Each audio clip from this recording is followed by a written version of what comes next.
Okay, we're recording. All right, so a couple of things. Today is going to be our review day. Our exam will be next week on Monday, our first exam. It will cover everything we've done in chapter 1. Okay, so we'll go through all the topics that will be on the exam in a little bit. All right, let's first again discuss the format of the exam, how it will work. Okay, so you'll have the entire class period to do the exam. It will be during class. Okay. I ask that during the exam you have your cameras turned on, all right, so that I can proctor you during the exam. All right, and please stay in view of the camera during the exam. Right, at the beginning of class, I will send you the questions. I'll either send you a link in the chat here, or I'll send it to you through another format. If anything, I'll let you know ahead of time. But most likely, I'll just post a link in the chat here. Okay. You write out all your answers. When you're done, you will scan them if you have a scanner or a scanning app, or you can take a picture with your phone and email them to me at my email address, which again, I will give you at the day of the exam. Okay. If you can, please send it to me as a PDF. If you cannot do that, then just send it to me however you have it, as a picture or as a PDF, whatever type of file you can. Okay. When you send me your exam, I also request that you please send it with a copy of a photo ID. Okay, so please send a copy of a photo ID, either your student ID or a driver's license, or any photo ID is fine. Okay, any questions on that?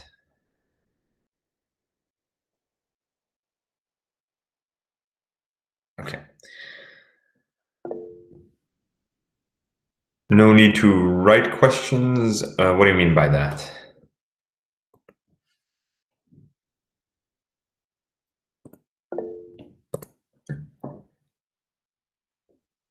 Okay. On the answer sheet. Oh no, you don't have to write down the questions. Just let me know which question you're answering, which question number. Okay. It's okay if it's written on a tablet. Yeah, that's fine. You can write it on a tablet and save it and send it to me. That's fine. Okay. How many questions in total? Okay. So the format of the exam. The exam is going to be split into two parts. There will be one part will be multiple choice questions, and the other part will be the long answer questions. Okay. The multiple choice questions will be approximately about 10 multiple choice questions, more or less. Okay. And the long answer will have approximately 5 or 6 long answer questions. All right, something like that. Okay, that's not an exact number, but roughly about that many. Okay, so altogether there will be about 15, 16 questions. All right, so about 10 multiple choice and about 5 or 6 long answer questions.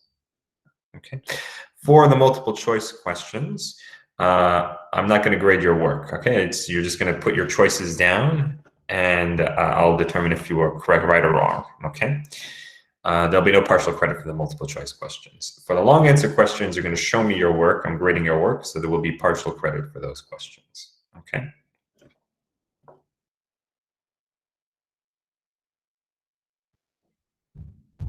Okay. All right. Okay. All right. Any other questions? For the point values, the multiple choice questions will either be about 3 or 4 points each. And then for the long answers, the points will be evenly split between the remaining points. Okay. Are the long answers all going to be proofs? No, they will not all be proofs. A couple of them will ask you to do proofs, and then a couple of them will be other stuff. Okay. But a few of them will be proofs. So there'll be maybe 2 or 3 problems, maybe even more than that, that ask you to do proofs. And then the others will be other stuff. Okay. Will I ask you definitions? You need to know the definitions. I don't know that I will. I don't think I'm going to ask you directly for a definition, like what is the definition of this? But you should know the definitions, all the definitions that I gave you. Okay. Can you confirm the date of the exam? That's this Monday. I think somebody posted it here. I believe that's October the 5th, right? This Monday. Okay. Yeah. Okay. All right. Other questions?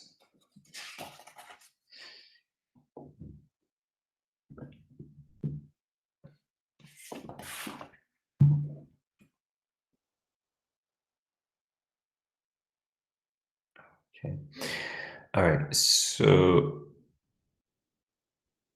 will it just be direct proofs? No. So I can ask you to prove something, and I'm not going to. If you have a couple of questions that will ask you to prove something, okay?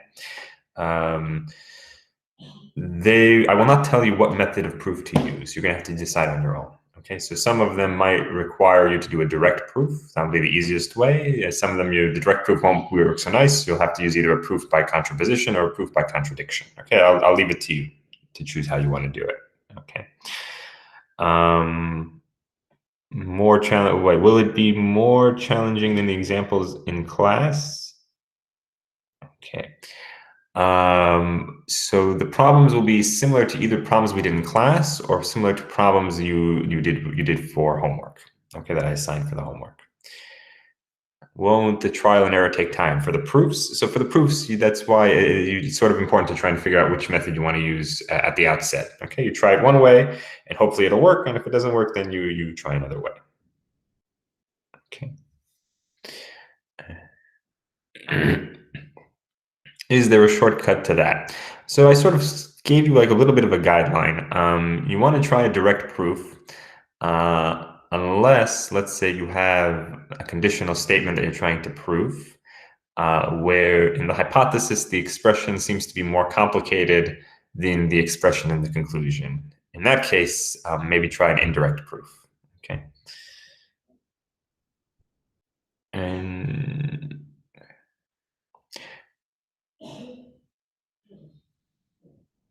all right, so let me explain that again. In general, you try to use a direct proof. You're given a direct, a conditional statement. You're asked to prove it.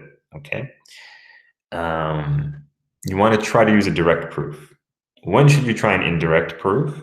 If you see that the expression in the hypothesis is more complicated than the expression in the conclusion. So, for example, if I said, like one of the ones that we did was, let's say you're told to prove the statement, if n squared is even, then n is even.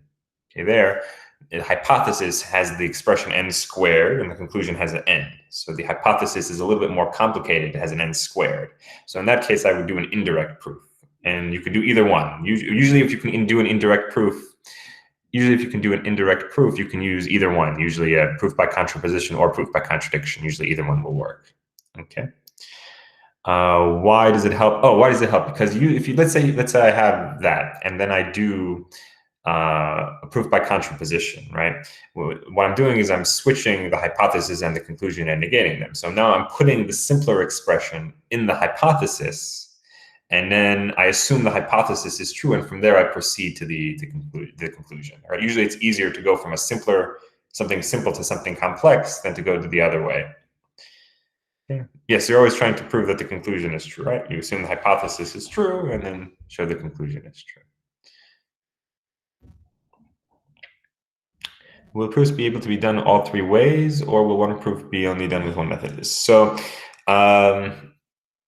a proof, usually I'll give you a theorem, and either you'll want to do a direct proof or an indirect proof. Usually both won't work. Okay. So if a direct proof works, do it that way. If you need to use an indirect proof, then usually you can do one or the other. Sometimes one is better than the other. Okay. I might give you a question where I tell you how to prove something, but be prepared for me not to tell you which method to use. Okay.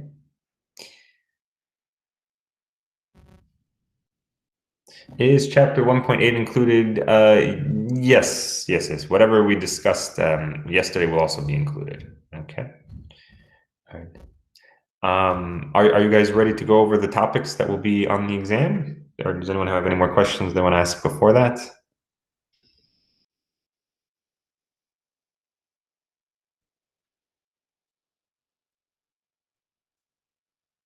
We're going to go over all the topics. Yeah. Now we're going to go over all the topics now that will be on the exam.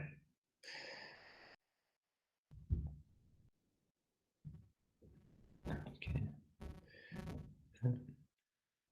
Any other questions before we get started on that?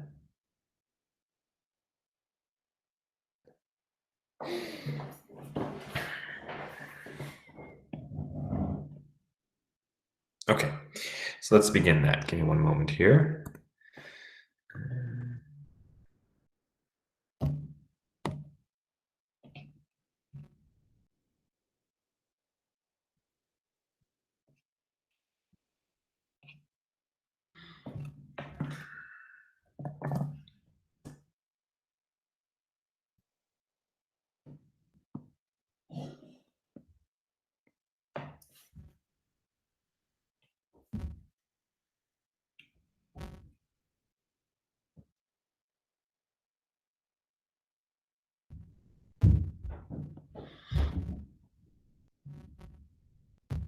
Okay, all right, so let's begin.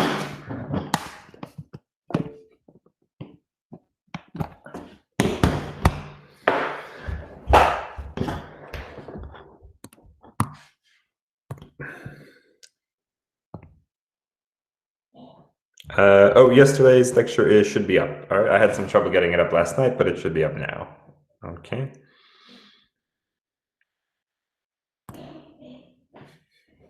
Okay. Okay. So let's do a review. Okay. So whatever we've covered in chapter 1 in class will be on the exam. Okay. So let's start with section 1.1, propositional logic. All right, so we discussed in this chapter the definition of what a proposition is. Okay, so any definition that we discussed in class, any theorem we discussed in class, you should know. Okay, so know the definition of a proposition, what is or is not a proposition.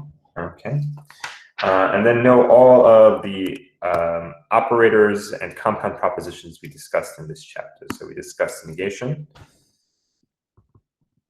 Right, not P. We just discussed conjunction, P and Q. We discussed the disjunction, P or Q. Okay. The exclusive or you do not have to know. I'm not testing you on that. Okay. So the exclusive or you do not have to know. Remember that? That was this thing. Okay. So that I will not be testing you on. You don't have to know that. Okay.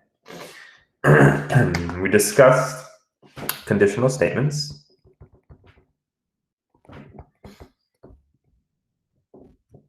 If P, then Q. And we talked about biconditional statements.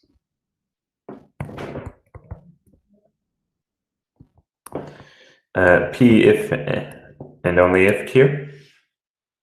All right.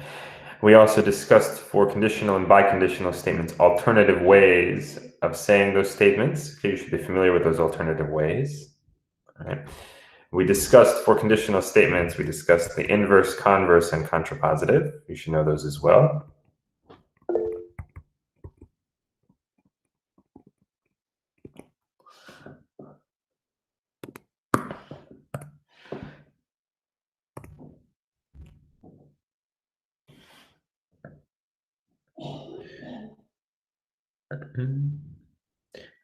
Should you know all of the alternative ways? For biconditionals, you should know all of them. For the conditional, yeah, you should at least be familiar with it. Okay. Yeah, we could focus on the ones we did in class, in examples. All right. Okay. All right. So know what the inverse, converse, or contrapositive of a conditional statement are, and also that a conditional statement and its contrapositive are logically equivalent. Right.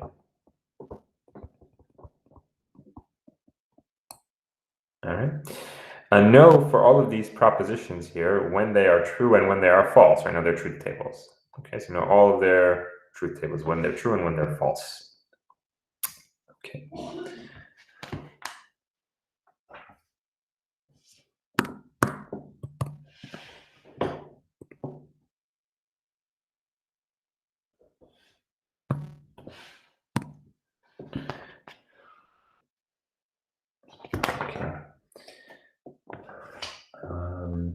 We also defined in this chapter, we really haven't used it, but another definition we gave in this chapter that you should know, we defined what a bit string is.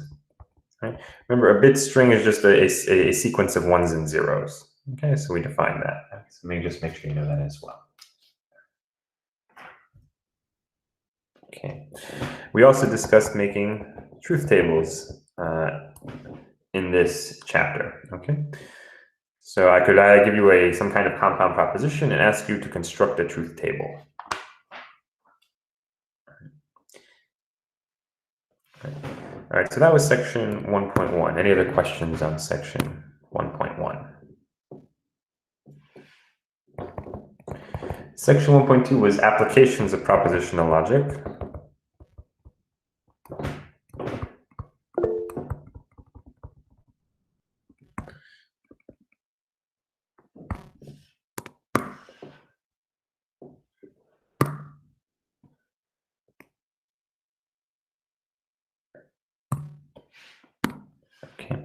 We didn't do much in this chapter. The only thing we really discussed in this chapter was translating sentences. Right?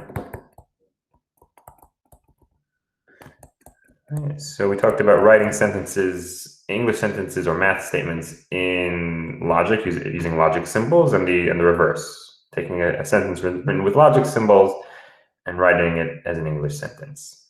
Okay, so translating sentences both ways.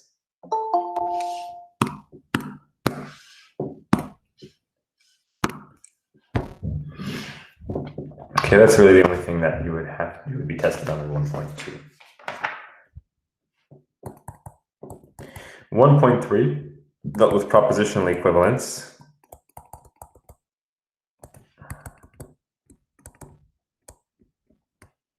Okay, so we defined what illogical equivalence is. And so two compound propositions are logically equivalent if they always have the same truth values. Okay, and we gave a bunch of other definitions as well. We talked about tautology. We defined that. So a tautology is a proposition that's always true, a compound proposition that's always true. We talked about a contradiction. That's one that's always false. And the contingency, that is a proposition or compound proposition that could either be true or false.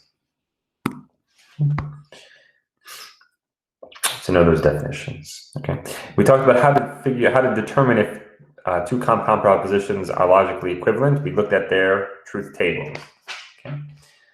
All right. So if I ask you in a test to determine if these two compound propositions are logically equivalent, how do you do it? You make a truth table and you check to see if all the truth values are the same, right? Or if I ask you, is this compound proposition a tautology? Again, you make a truth table to check. Or same thing if it's a contradiction or a contingency, how do you check? You check by making a truth table, okay? I gave you also in this section a table with a bunch of logical equivalences. You don't have to memorize that entire table. We need to know logic puzzles. No, I'm not going to test you on logic puzzles, okay? So the table of logical equivalences, I'm not going to test you on that thing. At the time, I told you which ones are important to know. I'll remind you now. So which ones are probably the most important? De Morgan's laws. Okay, for logical equivalence, those are important. And a couple of others. As we said that from the table of conditional statements, we said that the negation of if P then Q is equivalent to P and not Q, right? That's important for proofs by contradiction. Also, that a conditional statement is equivalent to its contrapositive, which was important for proof by contraposition. We wrote this one down just a few moments ago also. And for biconditional statements, it's important to remember that a biconditional statement is logically equivalent to if P then Q and if Q then P, right? We discussed this yesterday when we were discussing how to prove biconditional statements are true. We said to prove that it's true, you need to prove both of the conditional statements here are true.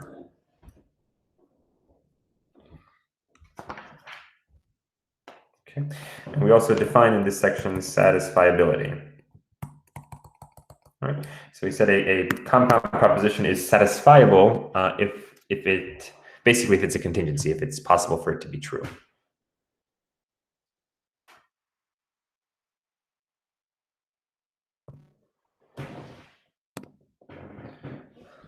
Okay, so I could give you a question and ask you, is this compound proposition satisfiable? How do you check? You do a truth table and you see, is it ever possible for this thing to be true?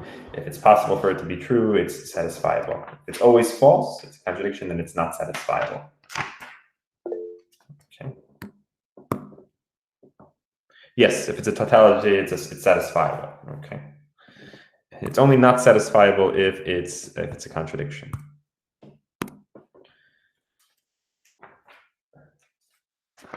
Okay.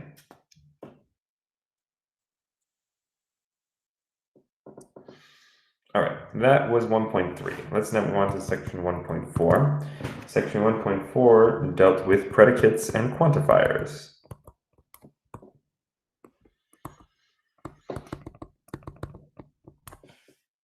All right, so we defined what a predicate is in this section. We also talked about propositional functions.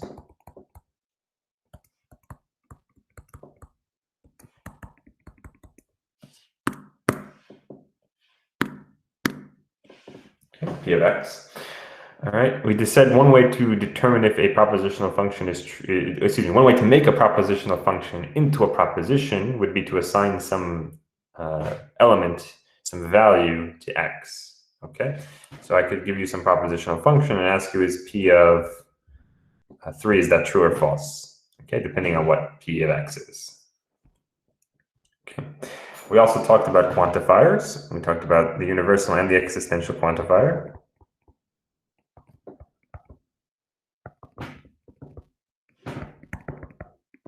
Right, for all x P of x, or for every x P of x, and the existential quantifier.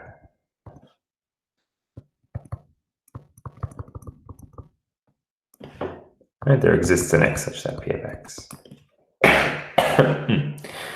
All right. So you need to know how to determine whether quantified statements are true or false. Right? Quantified statements are propositions; they have truth values. So you need to be able to determine when they're true and when they're false. Okay. We also discussed translating sentences with quantifiers. Translating sentences. Okay, so I could give you a sentence in English or a math statement and ask you to translate it, to write it using logic symbols, including quantifiers. Or the opposite, I could give you a statement written out with the logic symbols and quantifiers and ask you to translate it into an English sentence or into a math statement. Okay. Right. If I ask you to translate something into an English sentence, we've discussed this before, your final answer should not have any variables in it. It should sound like a normal sentence. Okay.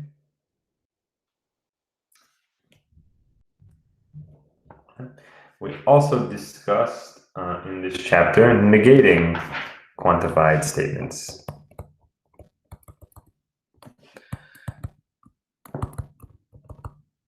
Right, we had De Morgan's laws for quantified statements.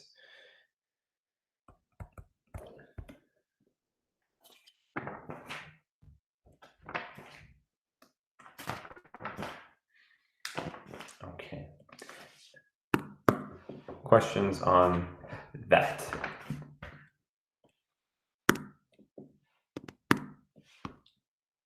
All right. Next was section 1.5, which dealt with nested quantifiers. That's when we have more than one quantifier in our sentence. Okay. All right. So for nested quantifiers, again, you need to be able to determine if a expression with more than one quantifier is true or false. So be able to determine the truth value. Okay, I can give you an expression with 2 or 3 quantifiers, well, two quantifiers, and ask you, is this statement true or is it false?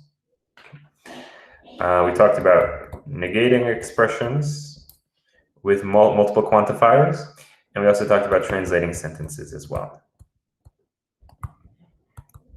Okay, so and again, I could ask you to translate both ways, either from English to a logic expression or from a logic expression to English. All right, as well as a math statement. So it could be from a math statement to a logic expression or a logic expression to a math statement.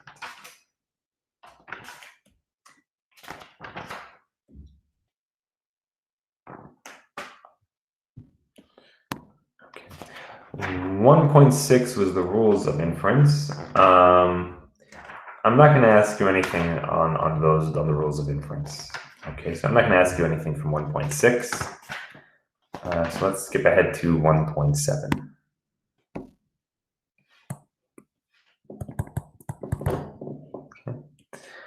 All right, so 1.7 was our introduction to proofs. All right, we discussed direct proofs.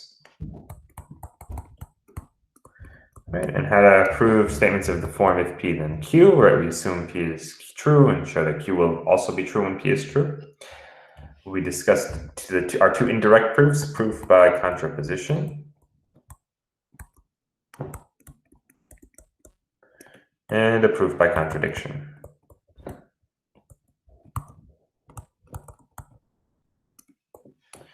Okay, remember for proof by contraposition, we said you prove that the contrapositive is true. Okay. For proof by contradiction, we show that the negation is false by finding some contradiction, right? So we show that the negation of the statement is false. Okay. How do you do that? By finding a contradiction. Okay. We discussed this a little earlier, so again, I could give you a couple of statements and ask you to prove them, and I most likely will not tell you which proof to use, as I said before, so you have to determine for yourself which method of proof you would like to use. Okay, know from this chapter all the definitions we discussed. So definition for even and odd integers, for rational and irrational numbers, as well as for perfect squares. Okay, know those definitions. Okay. All right, we also discussed in this chapter how to prove biconditional statements.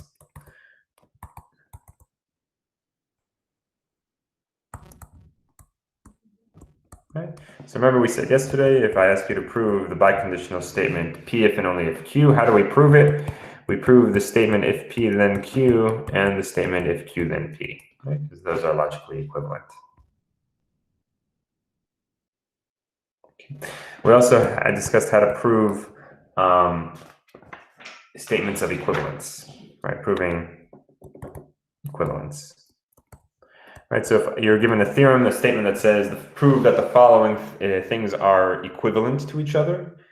So how do we do it? We create a sequence of conditional statements, starting with the first proposition and going through them all until we loop back to the beginning. Okay.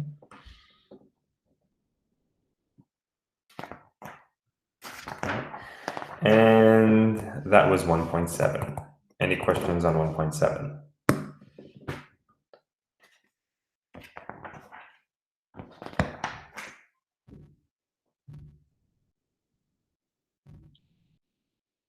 Okay. And the last thing we discussed was in section 1.8, we talked about proof methods and strategy.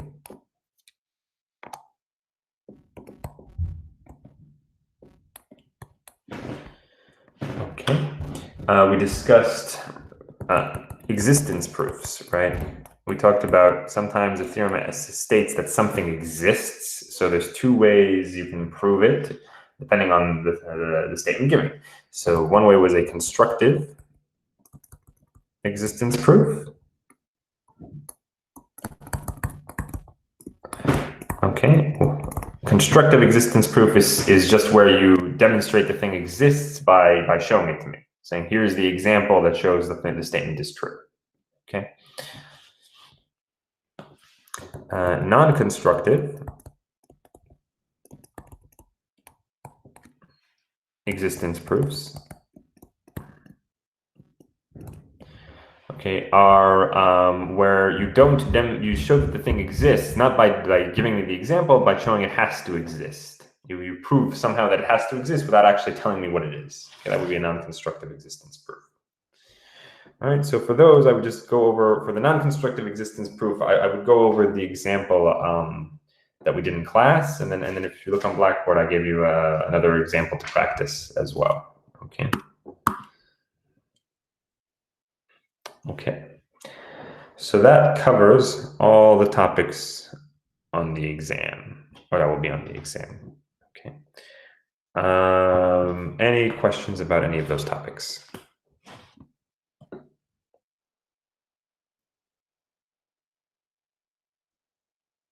Okay.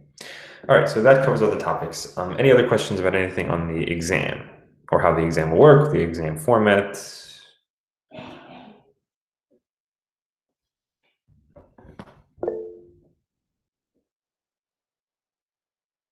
Okay.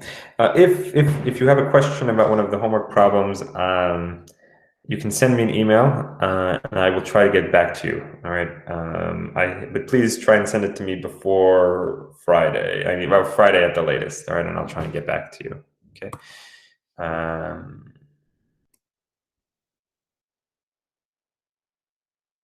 Okay. Can we do some examples for translating sentences? Yeah, we can do some examples. Did you have any examples you wanted to go over? Does anyone have any problems from the homework they wanted to go over? Any questions that they wanted to go over? Do that now.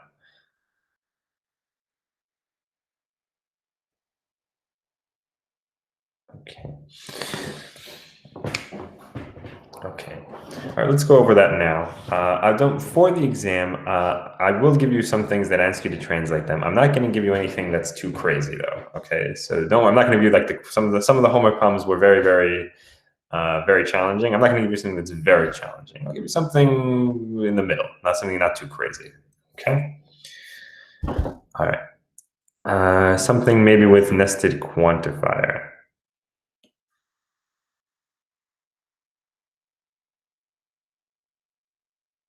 Okay, for the multiple choice, will be a mix. Some of the questions will be easier, some will be harder.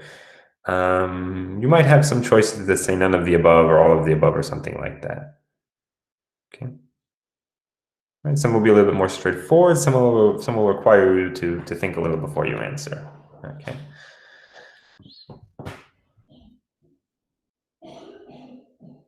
Okay. So translating sentences. Okay. Okay. So I'm gonna look for something. Can we get extra time? For now, the exam will be just during the class time, an hour and 15 minutes, and then we'll see how it goes. But I'm not planning to give any extra time at the moment.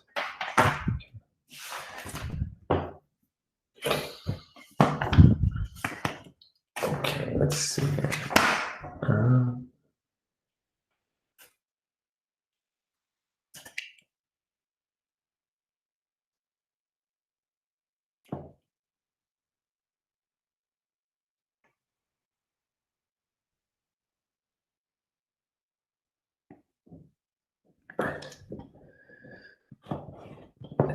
If during the exam you have any technical difficulties, just let me know, and we'll work it out. Okay. If there's any issues.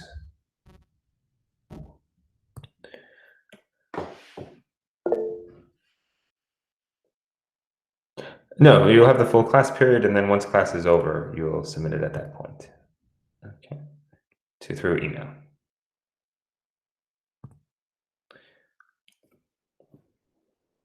Okay.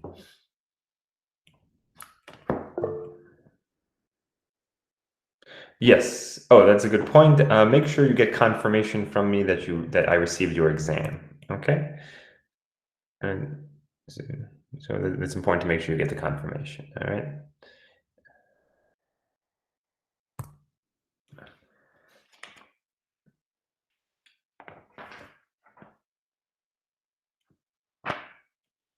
Okay. All right. So did anyone? Yes, I'll be here with you during the exam. So if you have any questions during the exam, I'll be here. You can ask, and I will try and answer them.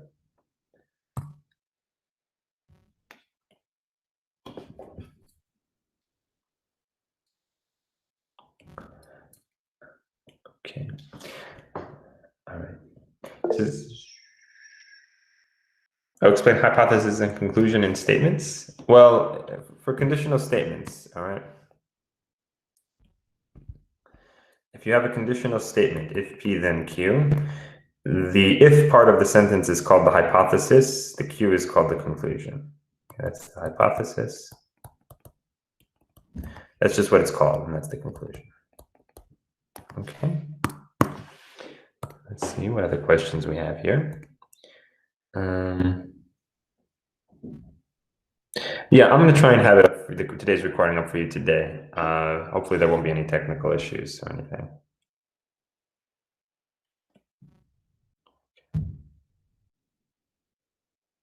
Okay. All right, no problem. We have a suggestion for a problem, 1.5, 27i. Let me take a look at a minute here.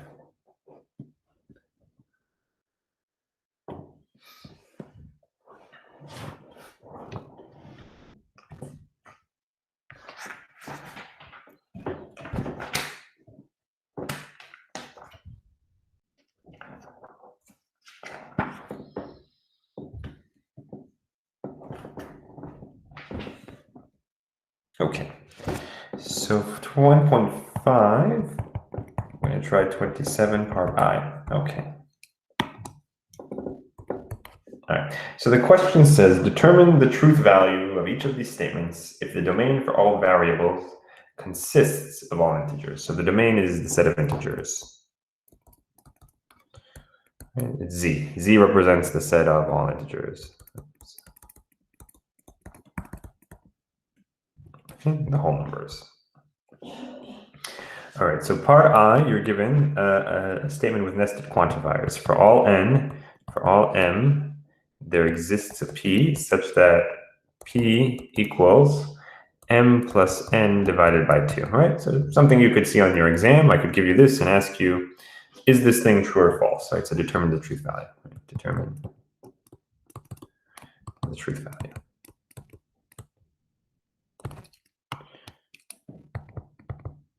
Right, or I could do something else. I could give you, for a multiple choice question, I could give you 4 choices where all 4 are expressions with quantifiers, and I could ask you which of the following is true, right? Or which of the following is false, okay?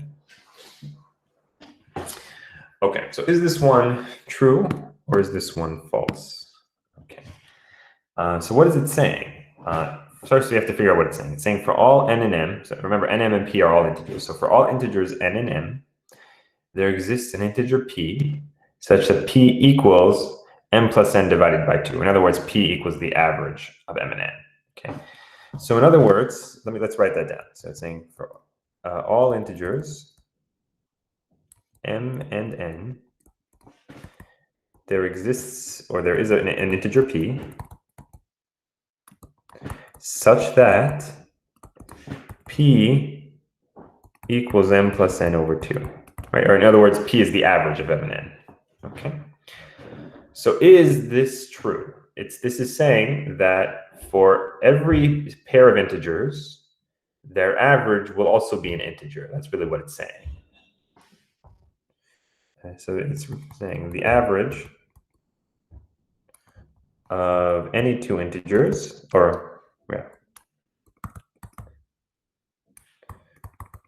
will also be an integer, right? This is saying p is also an integer.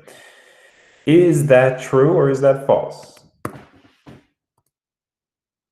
Right? No, that's false, right? And I can give a counterexample to show that that's false. For example, 3 and 4. Let's say m is 3, n is 4. 3 plus 4 divided by 2 would be 3.5. Okay, so here that would be p, which is not an integer. Okay, so this is a false statement. Okay, so false. So the truth value is f.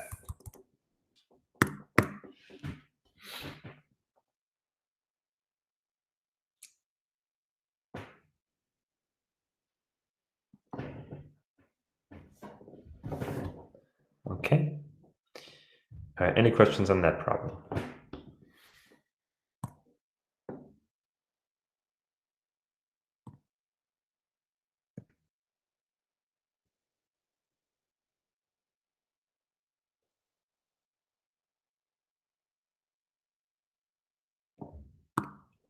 Okay. Any other questions?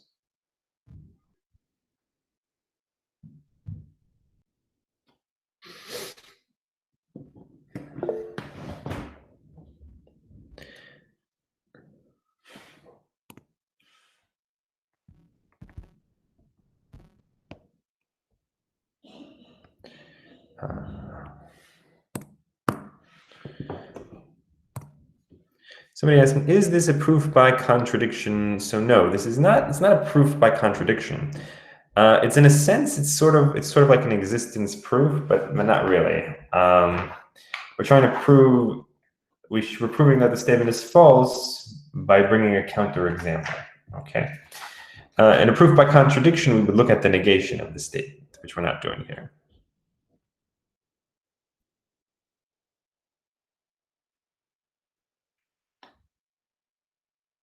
Okay. How to write proofs in the format. All right. So you don't have to strictly follow the format that I gave you, as long as you're basically following the logic, you're following the steps. Okay. So for a direct proof, you start by saying, let's assume the hypothesis is true, and then you write down what that means, what you're assuming to be true. And you show, now we're going to show that when the hypothesis is true, the conclusion also has to be true, and then you do that. Okay. And same thing for the others. You sort of just guide me through what you're doing. Make sure whatever you're doing is clear so that I can follow your logic. I can follow what you're doing. Everything should be clear. Okay.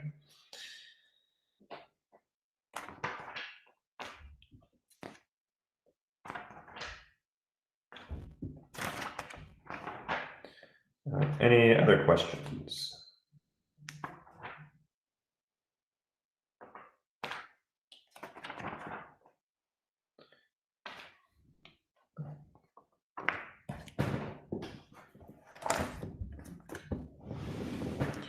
Can you review negation of quantifiers?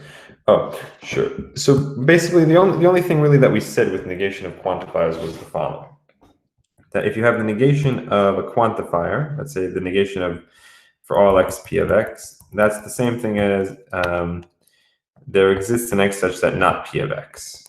Okay, that I can move the negation over the quantifier; it just changes the quantifier. And same thing for the existential quantifier.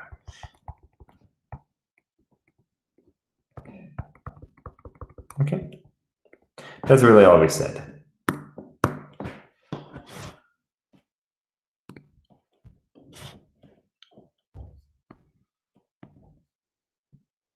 All right. We also said that basically on this first one here, if in English it would be the same thing as saying not every or not all. Okay, meaning there's some yes, some no. If I wanted to say none, I would do it the second way, like it is not the case that there exists. All right, this would be none, no one, etc. Okay, that's how I would express none, and the second way, and the first one is how I would say not every.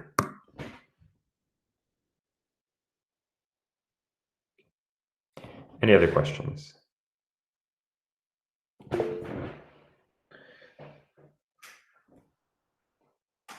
What is the difference? Oh, no difference. You can write it either way.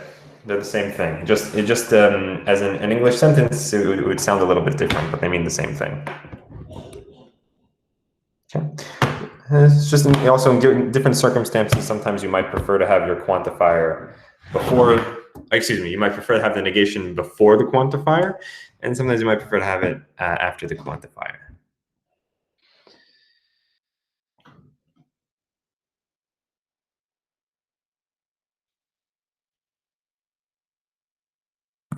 Okay. Any other questions?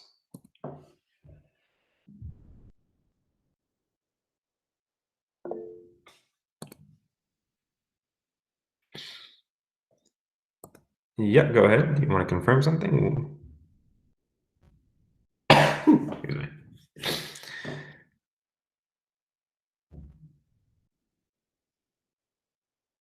Yeah, you could think of it that way. Again, that you want to use an indirect proof. I said it if your hypothesis seems to be more complex than the conclusion. All right. And you want to try an indirect proof.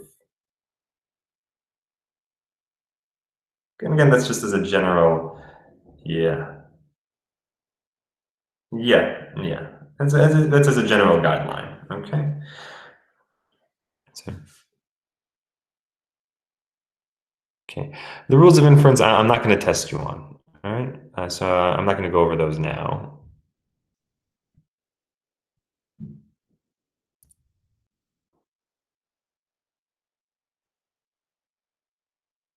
Yes, yes, that's correct. Because it's usually it's easier when you start out your assumption in a proof. Usually, it's easier to assume the simpler thing, and then from that build up to get the more complex thing.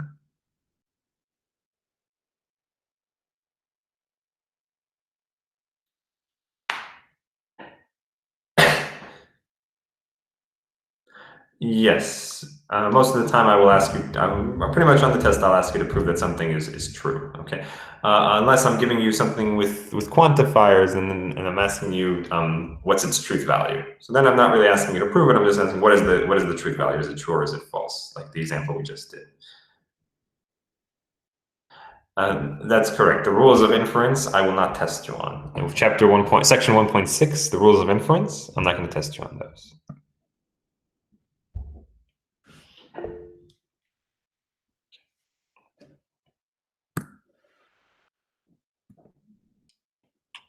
Okay. Any other questions?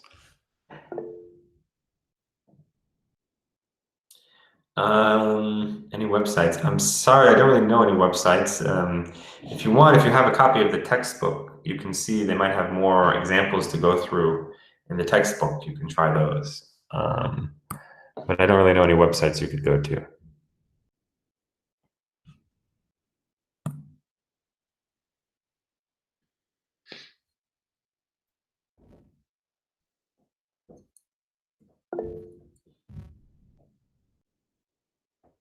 Right.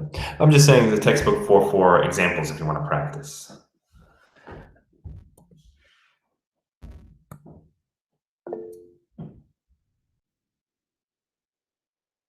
Let me see, what's this? I don't know that I'm going to have time to do that, unfortunately. Somebody asked me to write up some practice questions with answers. Looks like somebody found a link to something here that might be useful to everybody. Let's see what this is.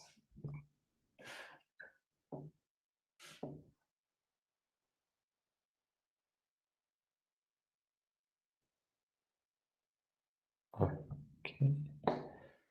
Looks like some notes on some of the stuff we've been doing. Okay, thank you very much. Thank you for that. Okay. Any other questions?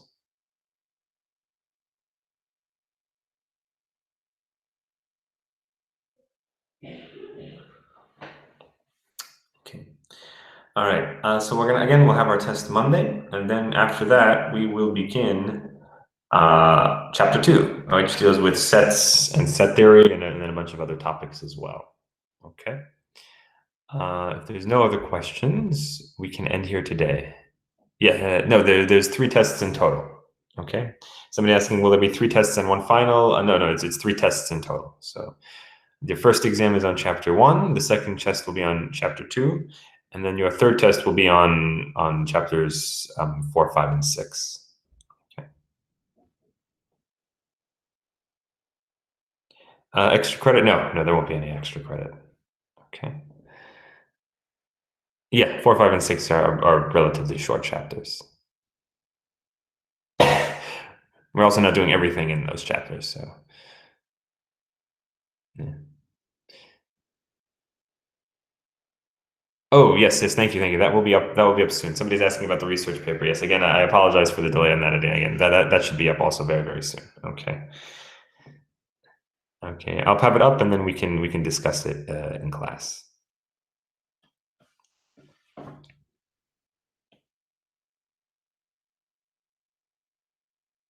Okay. Anything else? Will the proofs be like the ones we did in class? Yeah, I'll try. They'll be somewhat similar, more or less, to either what we did in class or what I assigned for homework. Okay, I did give you a couple more problems to practice on Blackboard.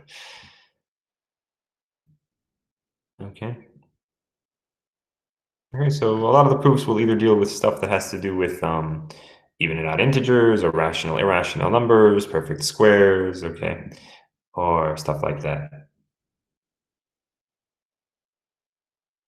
Okay. All right. Any other questions? Bit string. I don't for the bit string. Don't worry about it too much. It's a definition we gave at the beginning of the semester.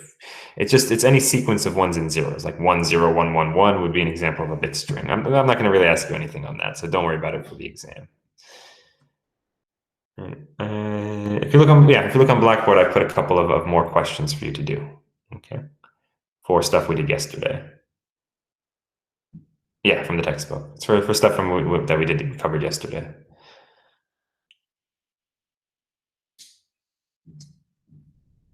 Okay. Yeah. Any other questions? I see some people are already doing the attendance. If nobody else has any questions, you can go ahead and do the attendance. Let me know you were here. All right. And I will see everybody on Monday. Okay. And if you have any other questions, please try to send me your questions by Friday at the latest. Okay. And I'll try and get back to you.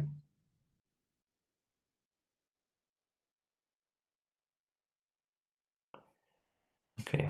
All right. So yeah, let's do the attendance, and I will see everybody on Monday.